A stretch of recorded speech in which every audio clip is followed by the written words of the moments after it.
Thème 2 de géographie, question spécifique, la France, un rayonnement international différencié et une inégale attractivité dans la mondialisation. Alors tout d'abord, quelles sont les différentes formes du rayonnement international de la France? C'est d'abord une puissance économique qui a une présence culturelle mondiale. Elle fait partie des économies les plus importantes, la sixième par son PIB en 2018. La France est un pays exportateur de marchandises et de services, notamment grâce à de grandes entreprises qui sont leaders dans leur secteur, comme L'Oréal, LVMH ou Michelin. C'est aussi un soft power culturel très vivace, grâce à un patrimoine riche et varié qui attire chaque année de nombreux touristes, mais aussi une culture qui est exportée dans le monde entier par le cinéma, la musique, les produits de luxe. C'est aussi la langue française qui est parlée dans le monde, 300 millions, dont 88 États font partie de l'OIF, l'Organisation internationale de la francophonie.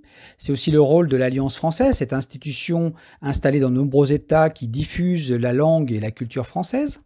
Deuxième partie, la France est aussi une puissance militaire et diplomatique qui dispose de l'arme nucléaire, qui a une présence militaire internationale par ses bases et par sa capacité de projection. C'est le quatrième exportateur mondial d'armement. La France a aussi un rôle diplomatique international, membre permanent du Conseil de sécurité, avec un réseau d'ambassades qui en fait le troisième mondial. C'est un pays qui est donateur, qui aide certains pays pauvres à se développer. Elle fait partie aussi des grandes réunions internationales, du G7, du G20, du G20. C'est un pays membre fondateur de l'Union européenne.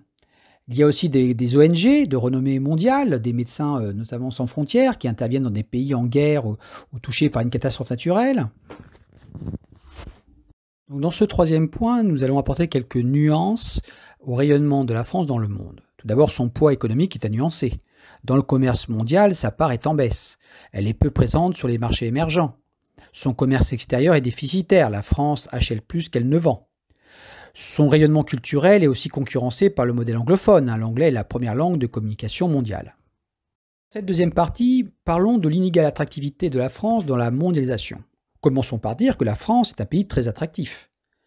C'est la 8e destination mondiale des flux d'IDE. Donc de nombreuses entreprises étrangères sont implantées en France. Ça représente 13% des salariés. De nombreux investisseurs achètent des actions dans les entreprises françaises. Ça représente 45% des actions des grandes entreprises françaises, du CAC 40. La France est aussi une terre d'accueil depuis des siècles. Réfugiés et immigrants économiques s'y installent. C'est aussi pour les étudiants, la 4e destination mondiale. Enfin, d'un point de vue touristique, c'est la première destination au monde. Néanmoins, cette attractivité est inégale sur le territoire. Les métropoles sont les lieux privilégiés, là où se concentrent les fonctions les plus importantes, là où se tiennent les événements internationaux. On peut citer l'exemple de Paris.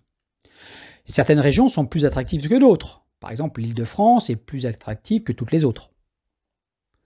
Et à côté de cela, il y a la France du vide, la diagonale du vide, la France périphérique, qui est moins peuplée, qui a moins d'atouts, qui se sent même délaissée. N'est-ce pas là l'une des premières raisons du mouvement des Gilets jaunes?